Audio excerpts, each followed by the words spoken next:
Hello and welcome to this edition of News Today. Without delay, let's have a look at the headlines first. India avoids maritime dispute with Pakistan by making a new continental shelf claim.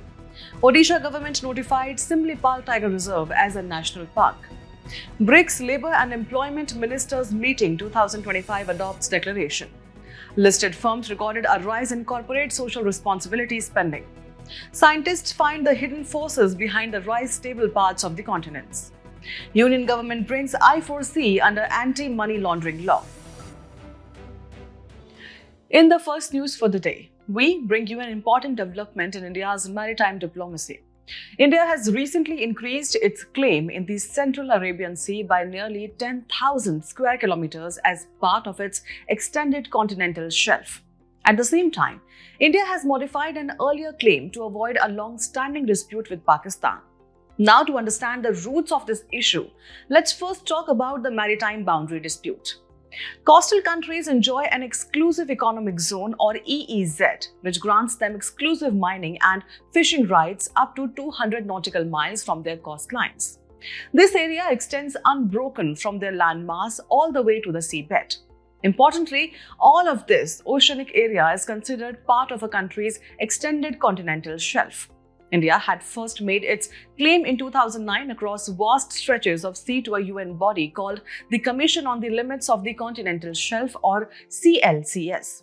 However, in 2021, Pakistan objected, asserting that the area was under dispute, specifically pointing to Sir Creek. In March 2023, CLCS rejected the entirety of India's claim in the Arabian Sea region. However, the Commission permitted countries to submit modified claims, paving the way for India's recent move. Speaking of Sir Creek, it is a 96-kilometer-long disputed tidal estuary that extends into the Arabian Sea and roughly divides Pakistan's Sindh province from Gujarat's Kutch region. Going back to 1947, India has sought to settle the dispute according to international principles of maritime law, specifically the Thalweg principle, which states that the boundary should be fixed in the middle of the navigable channel. Pakistan, however, argued that Sir Creek was not navigable, thus opposing settlement under the Thalweg principle. And before we now wrap up, a quick word about the Commission on the Limits of the Continental Shelf itself. The CLCS meets at the UN headquarters in New York, and its objective is to facilitate the implementation of the United Nations Convention on the Law of the Sea regarding the establishment of the outer limits of the continental shelf beyond 200 nautical miles from the baseline. Significantly, its recommendations are final and binding on coastal states. Moving on, the Odisha government has officially notified Similipal Tiger Reserve as a national park. Out of the total 2,750 square kilometers of the reserve, 845.70 square kilometers have now been declared as a national park, making it the largest in Odisha and surpassing Bhitarkanika. With this, Similipal becomes the 107th national park in India and the second in Odisha after Bhitarkanika. Now let's take a closer look at Similipal Forest. Located in the Mayurbhanj district of Odisha within the Chota Nagpur region, Similipal is rich in natural resources. Major rivers flowing through this region include the Budhbalang, Palpala Bandhan, Salandi, Kaheri and Deo. Additionally, Similipal holds multiple designations. It is protected as a wildlife sanctuary, a tiger reserve under Project Tiger, a biosphere reserve under UNESCO's Man and the Biosphere program since 2009, and it also forms part of the Mayurbhanj Elephant Reserve. Adding to its rich biodiversity, Similipal features moist mixed deciduous and tropical semi-evergreen forest. Dry deciduous forests like those dominated by sal trees and expansive grasslands are also present. On the animal front, Similipal is home to tigers, including the rare melanistic tigers. Other important species found here include the fishing cat, barking deer and mouse deer. Moving on, it's important to understand what a national park really means. A national park is an area, whether within a sanctuary or not, that is given the highest protection to conserve its wildlife and environment due to its ecological, faunal, floral, geomorphological or zoological importance. No human activity is permitted inside a national park except for those approved by the Chief Wildlife Warden of the state. However, under the Forest Rights Act of 2006, certain tribal groups are permitted to continue living inside these areas. National parks are notified by state governments under the Wildlife Protection Act of 1972. But once a park is notified, the state government cannot alter its boundaries without the recommendation of the National Board for Wildlife. Now we will talk about a major international development from the world of labor and employment. The BRICS Labour and Employment Ministers Meeting 2025 has officially adopted a significant declaration. The declaration focuses on two pivotal themes: artificial intelligence and the future of work, and the impact of climate change on the world of work and a just transition. Now, let's take a closer look at the context of this meeting. Held under Brazil's presidency in Brasilia, the meeting was convened under the broader theme of strengthening the cooperation of the Global South for more inclusive and sustainable governance. Moving on to the key highlights of the declaration. Supported by the International Labour Organization or ILO for advancing labour rights, the declaration commits BRICS nations to take several important steps.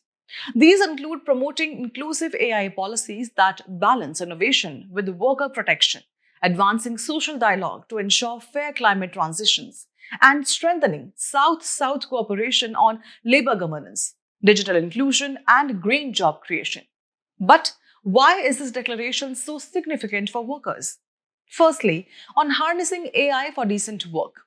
The emphasis is on equitable access to AI and ensuring that workers have a voice through meaningful social dialogue. The ILO has noted that BRICS countries are uniquely placed to shape the transformations needed for a rights-based use of AI at work through South-South cooperation.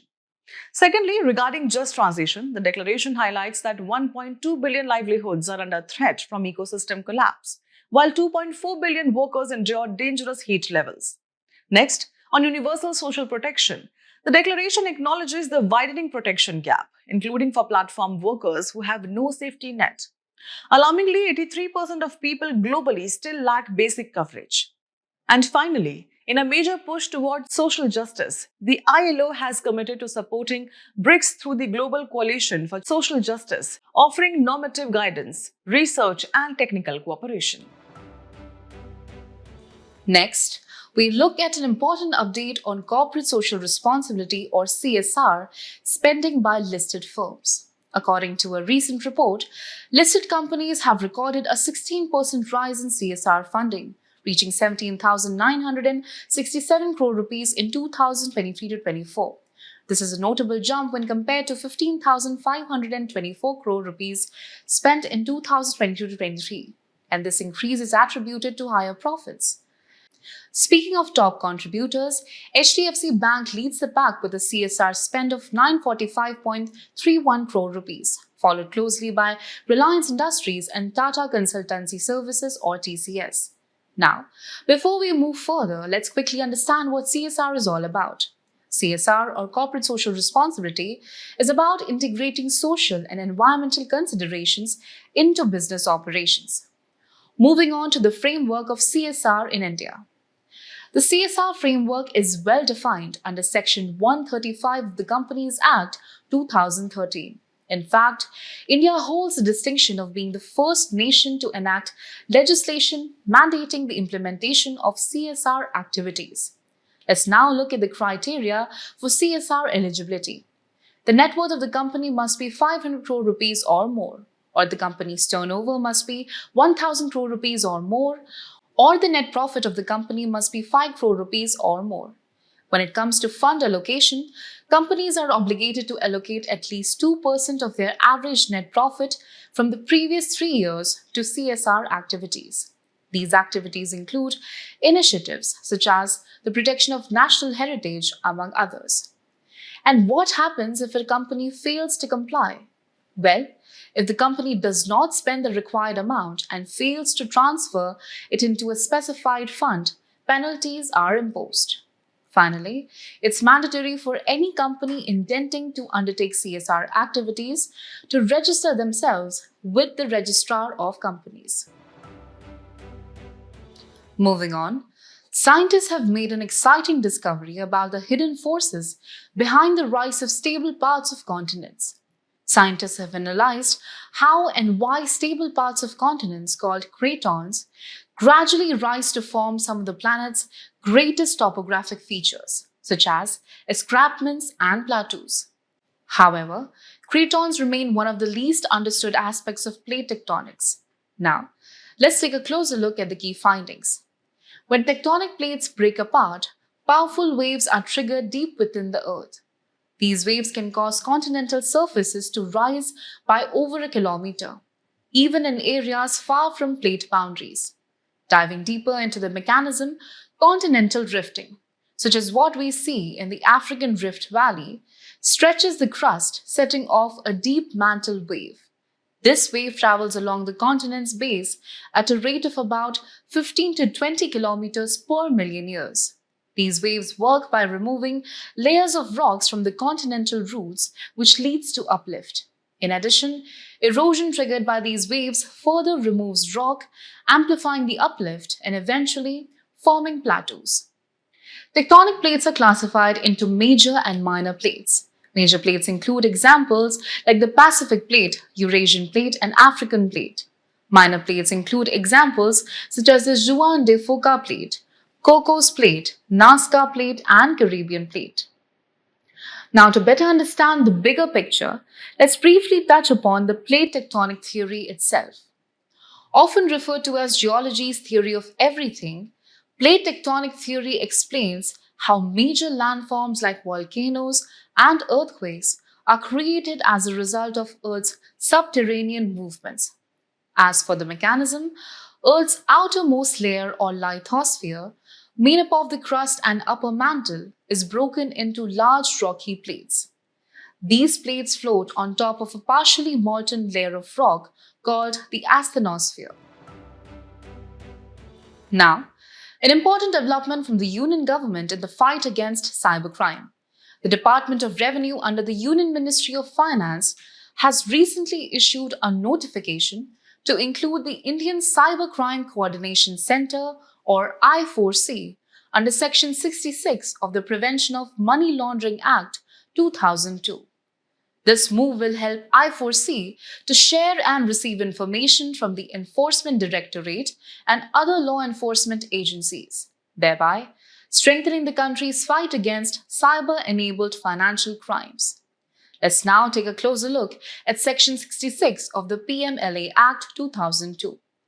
Section 66, dealing with disclosure of information, enables the Director of the Directorate of Enforcement or any other authority specified by him to share information with the concerned agency for necessary action. Sharing of information shall be on the basis of information or material in his possession, that the provisions of any other law for the time being in force are contravened. Moving on, let's understand a bit more about the Indian Cybercrime Coordination Center or I4C. Officially inaugurated in 2020, I4C is an initiative of the Union Ministry of Home Affairs, envisioned to act as a nodal point to curb cybercrime in the country. More recently, in July 2024, it was made an attached office under the Union Ministry of Home Affairs. Talking about its core objective, it aims to provide a framework and ecosystem for law enforcement agencies to deal with cybercrime in a coordinated and comprehensive manner. And what supports this system? Well, I4C operates through several verticals, including the National Cybercrime Reporting Portal or NCRP, National Cybercrime Threat Analytics Unit or NCTAU, National Cybercrime Ecosystem Management Unit or NCEMU, and the Joint Cybercrime Coordination Team or JCCT, among others. As we conclude today's main news, let's have a look at some quick updates. China has seized the disputed Taixian Reef near the key Philippine military outpost of Thitu Island, also known as Pagasa Island in the South China Sea. Taixian Reef, also known as Sandy Cay and part of the Spratly Islands, holds strategic importance as China claims it is a natural feature and not man-made, entitling it to a 12 nautical mile territorial sea under international law that would overlap with Thitu Island. The Reserve Bank of India has decided to operationalize the exclusive internet domain .bank.in for banks by October 2025. To combat the increased instances of fraud in digital payments, the bank.in exclusive internet domain has been introduced. At least 20 red-crowned roof turtles were reintroduced in the river Ganga in Uttar Pradesh.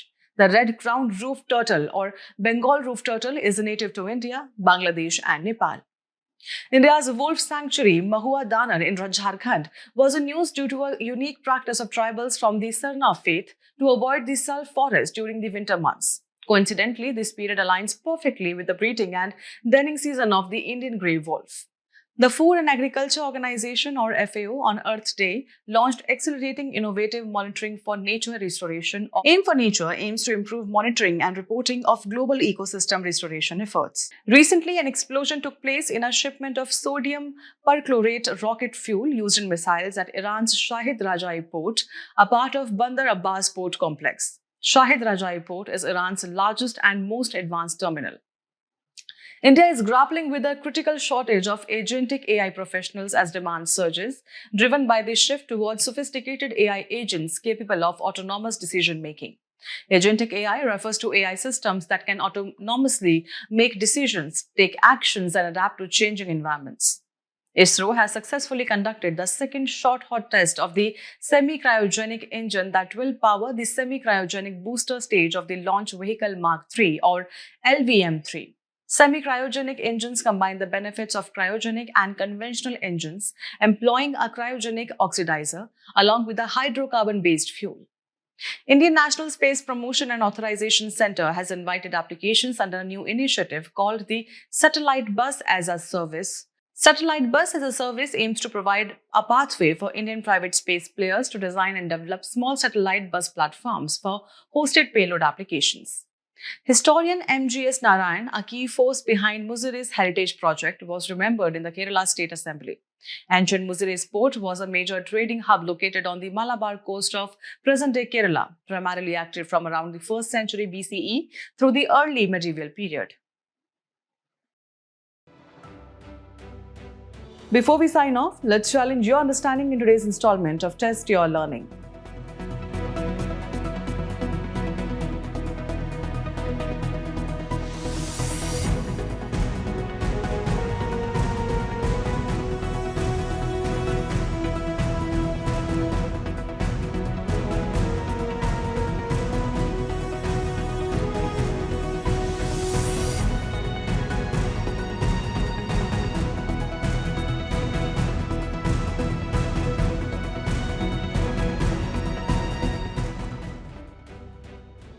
Thank you for joining us. We hope you found this episode of News Today engaging. For the solutions to the quiz and to access the PDF version of News Today, remember to visit the provided links in the description below.